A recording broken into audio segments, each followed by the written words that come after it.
ይስጥልኝ ውድና የተከበራችሁ የዩቲዩብ ቻናል ተከታታዮች እንዴት ናችሁ? እንኳን ደህና መጣችሁ። ለዚህ አካውንት ለዚህ ቻናል አዲስ ከሆናችሁ ሰብስክራይብ እያደረጋችሁ ተቀላቀሉ። ዛሬ ለእናንተ ይጠቅማል ብዬ ያመጣሁላችሁ ውህድ አለ ማለት ነው። እዚህ ጋር እንደምታዩት ነጭ ዕጣን አለ ማለት ነው። ለምን ያስፈልጋቸዋል? ነጭ ዕጣን የምናገር ይሆናል ማለት ነው። እዚህ ጋር እንደዚህ ታዘጋጃላችሁ ነጭ ዕጣን ማለት ነው። ለሆድ ድርቀት፣ ጉሮሮችን ለሚያማችሁ፣ ጉሮሮ ለሚሰነጣጠቃችሁ፣ ለአፍ ጠረን እንዲሁም ደግሞ ለደረቅ ሳል ላለባችሁ ማለት ነው። ለደረቅ ሳል በጣም ፍቱን መድኃኒት ነው። ደረቅ ሳል ያለባችሁ በጣም ትንትን ለሚላችሁ፣ በጣም ለሚያስላችሁ በጣም ጠቃሚ ውህድ ነው። እሱ የምታደርጉት ላይክ እንደዚህ 1-4 ፍሬ እዚህ ጋር ታነሱና ማለት ነው። 1-4 ፍሬ ማታ ትዘፈዝፉታላችሁ ማለት ነው።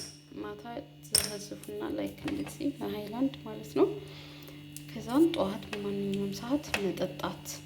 እንዲሁም ሆዳችሁ ለሚቆርጣችሁ፣ የሆድ ቁርጠት ላለባችሁ በጣም ቆንጆ ነው። ይሄን ዘፍዝፌ ነው ማለት ነው። ስቀዳው አሳያችኋለሁ። ይሄን ይመስላል። ከለሩ ነጭ ነው። ይሄን ይመስላል። ዘፈዘፍኩት። ይሄን እንደምታዩት ነው እና ተጠቀሙት፣ ይጠቅማችኋል። ሼር፣ ኮፒ ሊንክ አድርጉት። በጣም የጠቀመኝን ነው ለእናንተ ያቀረብኩላችሁ ማለት ነው። በጣም ቆንጆ ነው፣ ተጠቀሙት። ምንም ሳይድ ኢፌክት የለውም።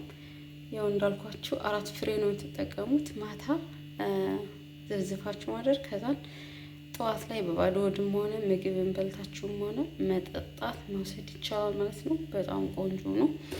ይህን ይመስላል ፍሬውም ማለት ነው። አያችሁት? ይህን ይመስላል። ተጠቀሙት። በጣም ቆንጆ ነው ማለት ነው። ለእኔ የጠቀመኝን ነው ለእናንተ ያመጣሁላችሁ። ሰብስክራይብ አድርጉ። በሌላ ቪዲዮ እስከምንገናኝ ደህና ሁኑ፣ ደህና ቆዩ። አመሰግናለሁ።